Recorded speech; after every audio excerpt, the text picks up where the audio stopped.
let's look at these strategies one by one.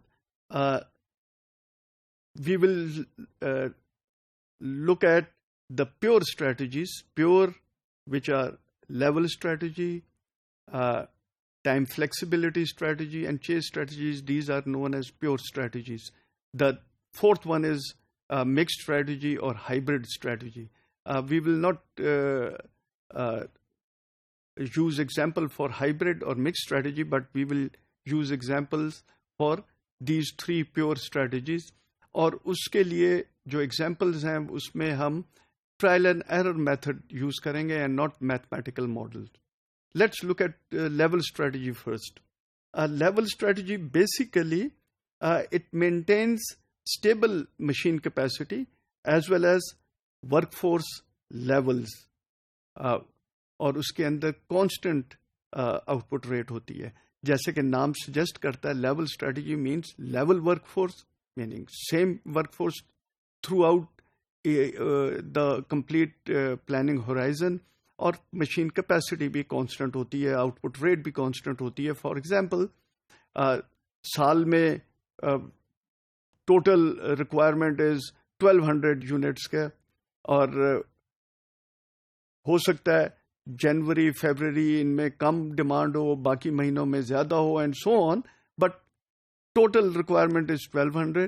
تو ہم اس کو 12 پہ ڈیوائڈ کریں گے تو ہمارے پاس 100 یونٹس پر منتھ کے بیسس کے اوپر ایک کانسٹنٹ ایوریج ڈیمانڈ آتی ہے, اور کانسٹنٹ وہ ہم پروڈکشن ڈیسائیڈ کریں گے, اور 100 یونٹس ہر مہینے پروڈیوس کریں گے, so that in the and ہم نے جتنی ہماری ڈیمانڈ تھی ہم نے اتنا اینڈ میں پروڈیوس کیا. بٹ ڈفرینٹ پیریڈس میں, ڈفرینٹ منتھس میں کہیں پروڈکشن زیادہ ہوگی, ڈیمانڈ کم ہوگی, اور کہیں ڈیمانڈ زیادہ ہوگی, پروڈکشن کم ہوگی. So basically what will happen is کہ شارٹیجز اور سرپلس ریزلٹ کریں گے, کیونکہ اس کے اندر جو انوینٹری ہے وہ لیول فلکچویٹ کرے گا. انوینٹریز یوزلی بلڈ اپ ہوں گی جب ڈیمانڈ جو ہے وہ لو ہے. جہاں ڈیمانڈ ہائی ہوگی انوینٹریز جو ہے وہ کنزیوم ہونا شروع ہو جائیں گے, اور ہو سکتا ہے کہ جو بیک لاگ ہے, کیونکہ ڈیمانڈ بہت زیادہ تھی, پروڈکشن اس لیول کی نہیں ہو سکی اور انوینٹری بھی اتنی نہیں تھی, تو بیک لاگ ہم پلان کر لیں کہ جی اس پیریڈ میں بیک لاگ ہوگا, جو کہ اگلے پیریڈ کے اندر اس کو ہم پروڈکشن سے جب لو ڈیمانڈ پیریڈ ہوگا تو اس میں اس کو میٹ کر لیں گے. دس اسٹریٹجی جو کہ لیول اسٹریٹجی ہے is better for worker morale. Why? Because جتنے بھی ورکرز ہیں ان کو پتا ہے کہ یہ پورا سال جو ہے ہم جاب پر رہیں گے, کیونکہ کانسٹنٹ ورک فورس ہے, یہ work force throughout the year کام کرے گی. اور دوسرا ان کو یہ بھی پتا ہوگا کہ ایگزیکٹ کتنا انہوں نے کام ہر روز کرنا ہے, اس کے اندر اوور ٹائم انڈر ٹائم کی بات نہیں ہے. سو اس کی بیسس کے اوپر جب ایک ورکر کو پتا ہے کہ انسرٹنٹی نہیں ہے, اس کو جاب سیکورٹی کا پرابلم نہیں ہے, تو اس کے مورائل ہائی ہوگا. اس کے اندر جو پرابلم ہو سکتی ہے وہ یہ ہے کہ لارج انوینٹریز ہو سکتی ہیں, بیک لاگز ایکومولیٹ کر سکتے ہیں. جیسے میں نے بتایا کہ ڈیمانڈ زیادہ ہو گئی سپلائی سے, تو اس میں بیک لاگز ہو جائیں گے, اور وہ بیک لاگز ایکومولیٹ کر سکتے ہیں. لیکن یہ پھر آگے جو لو ڈیمانڈ پیریڈ ہے اس کے اندر پھر یہ بیک لاگز جو ہیں یہ ختم ہو سکتے ہیں.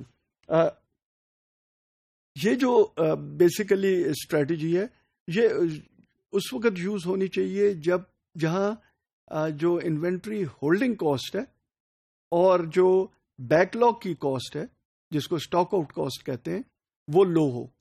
کیونکہ ادھر جیسے بتایا کہ بیک لاگز زیادہ ایکومولیٹ کر سکتے ہیں, اور یہ جو ہے انوینٹری یہ بہت بلڈ اپ ہو سکتی ہے.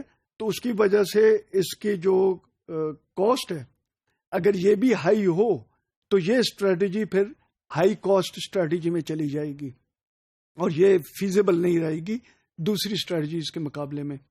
تو اس کے یہ اسٹریٹجی ادھر یوز ہوتی ہے جہاں جو انوینٹری ہولڈنگ کاسٹ ہے اور اسٹاک آؤٹ کاسٹ ہے وہ بہت کم ہوتی ہے کمپیئر ٹو لیٹس سے ہائرنگ فائرنگ کاسٹ یا overtime undertime cost. اس کے مقابلے میں اگر یہ کاسٹ کم ہو تو پھر ادھر ہم لیول اسٹریٹجی یوز کرتے ہیں.